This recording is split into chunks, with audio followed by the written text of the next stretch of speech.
fear, courage. What's the difference? Mindset. When you face your fear.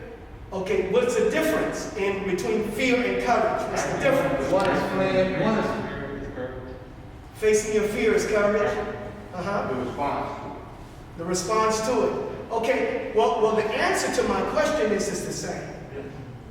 Fear and courage is the same. Wait a minute, you talking about somebody's a coward is going to be, is the same as mine? Yes. There is the same flame on a blowtorch is going to create a positive situation, or if I light it, I can burn a building down. Same fire, but it's how it's used. Same point that was made. Your response determines whether it is fear or courage. But the thing that's in here is the same joke, unless you got to a certain point where hatred is involved. That's not courage nor fear. You know what I mean? That's a whole nother kind of mindset. But let me say with courage and fear. I just want you to know that how I respond, how I respond is going to determine what that energy or what that energy becomes. When the grab happens and you want to pull away because you want to get away because you don't know what's going on. It's the same thing when you turn toward them, you still don't know what's going on. It's just that you're trying to put all of what you have in your mind on what the end result is going to be. But not knowing the outcome is what creates that butterfly in your stomach. And that's what happened with Doc, what Doc had said to me before. Doc, I'm a teen, and I'm a teen. I'm not 20 yet, I'm in my teens, and I'm at a tournament. Doc was there. He was leaning up on the wall, and I never wanted to feel like that I had any kind of coward in me. You know what I mean? So I'm troubled right now because I'm like, man, every time I get ready to fight, man, I get these butterflies in my stomach. Now, I always get down. I mean, it's not like I don't get down. And after I start, the thing goes away, but I always feel it before I get into the thing. Man, and I was troubled by that, man. And when Doc was present, it made me to feel it even, it was more intense. And I was like, man, I just gotta ask him, man. I really want to ask him, am I a coward? You know what I'm saying? Am I scared because is that what that is? That I'm just always scared and then I gotta. So I asked him, I said, Doc, I need to ask you a question. And he was leaning back because he was looking at some other stuff. And then when he heard me like that, he knew I was serious. And he leaned up on the edge of his seat. He said, what's happening, Tom? I said, Doc, every time before a fight, I get these butterflies, and I'm just trying to find out what that is. Now, I know he knew that I'm asking, is there some scary kind of stuff going on in me? And when I asked him that question, I was expecting him to, say yay or nay, and he once he heard me, he looked up, he smiled and leaned back, and like he was relaxed. He said, oh, don't worry about that. He said, that's just not knowing the outcome. And I said, wow. Okay, just because I don't know the outcome, this creates this. He said, so don't worry, just do your thing, man. Just do what you do, And I'm talking about that was a lesson for me since I was a child, that I kept that and remembered that. I remembered how he was leaning up on the wall, and he was just, head on the wall, and he was looking out and whatnot. And when I came, come up and I say, he said, and he looked, you know, what's happening? And I told him what was going on. He's like, he leaned back. He said, oh, don't worry about that. He said, that's just not knowing what the outcome is going to be. You know, so I said, okay, cool. That helped me out. So now, you know, when I feel it, I feel that energy. It still happens. Still happens. It happens every time I have to speak in front of the believers. Every time. I mean, I'm like, you know, I mean, it is the only time I feel more comfortable speaking when I have when I get the kind of feeling of being in the class. So that's why you find me, and those have been at the mosque, you'll find me, so get a circle together. So when I get the circle, it's my place that gives me a sense of that I'm comfortable in that circular, because that's like I'm teaching class. And I can talk, I can keep on talking under those circumstances. But when I have everyone seated in front of me in rows, it's a whole other story. Yes, sir. It's like, oh,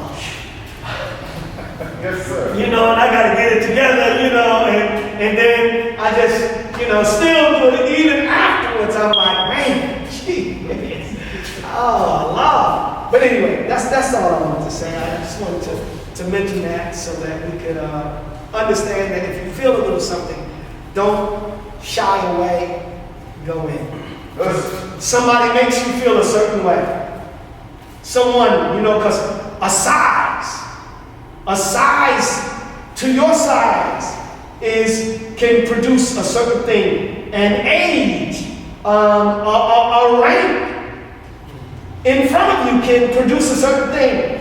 Just accept it and act accordingly. Don't be troubled because that rank is in front of you. Because the rank, they're supposed to know what they're doing. and you, all you have to do is manage yourself. Don't feel. I just don't want you to feel. I'm not telling you to be harder or any of that. I'm telling you to still maintain your integrity and move forward into what it is. They're trying to teach you to do it the right way. That's why even we give ourselves to you who don't know. So that we can see what you're doing and understand, okay, us. That's good. All right. So, and then we know too, if you're trying to get a little something off. That's right. We know that too. I mean, because they're certain energies are like characteristics. You know, you got a person. You know, when we talk about characteristics, you got a person who is nose in the air. You know, and you see that one. Or you got the person who is kind of bullyish. You know what I mean? So you got all of these kind of characteristics. So movements are also like that. There are movements that's scary. Oh, he's a little nervous. She's a little nervous. He sees, you know, come on, stop turning around, stay in, stay focused. You know, so we start speaking to the character. You know what I mean? And we're looking for you to increase your character. Sometimes you, again, want to prove something. That's a character issue. And sometimes you have to be taught, don't try to do that here. and we give you a little something more to bring you to that point to understand. Okay, well, let me just do this naturally, you know? So that's it. Yes, sir. So sometimes, you know, even when you have a person on the outside who is maybe a larger figure, who's accustomed to being the force figure or the bully type, they can feel your energy as well, but you may be the little guy, but you're not the right guy for them to. That's right. See, man, you know, see, depending upon what's going on, you can put on a different coat of character.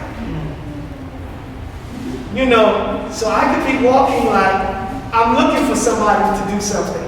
Come on. To Looking for them. Yeah. so each of them gives a different kind of, you know, conversation. Some try to fake it, you know what I mean? So you can fake it. You know, there was an old Western with Glenn Ford. He was an old, you know, a gunslinger. And you know how people want to they didn't want to get the rep. Now, you know, Ali, they want to beat Ali up at an old age. And still think that they can claim that they beat the great. No, not you beat it when he wasn't the greatest. You were beating a great man going out of the ring. So oh man, I lost my. Go ahead. Oh yeah, so Glenn Ford, man, he was an old gunslinger, and this new little young fella came and he wants to get him. And Glenn Ford knew. He knew that he wanted to get his rep, and he wanted to challenge him. He said it a couple times, and Glenn Ford, you know, because he's like, listen, he's a mature man, old man now. He don't want to do it. It's not like he lost all his stuff, though. It's just that, you know, young fella, so he told him, he said, listen, let me tell you something. They were just at the point where they were getting ready to do this.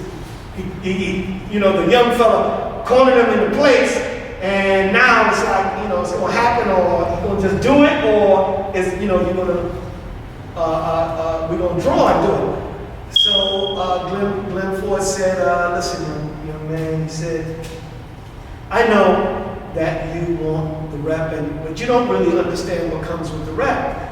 Because once you have the rep, everybody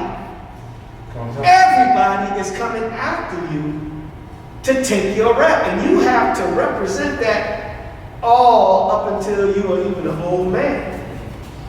He said, know that 75% of the people, if you fake them, will back away because you have a reputation. So 75% of the people is going to take your reputation, but there's 25% just going to challenge your reputation.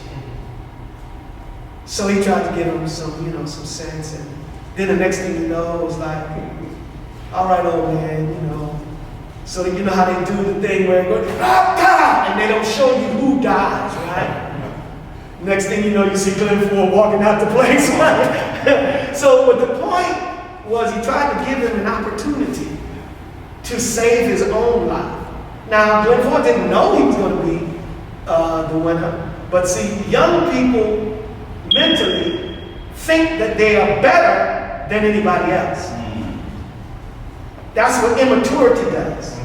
So immaturity doesn't, you know, take into consideration that this is about to be your last day. Maybe it's going to be your last day. Maybe you see the young boy, he'll run on the roof. I remember I used to run around the edge and stuff, you know, because you did not truly understand the what could happen. Invincibility.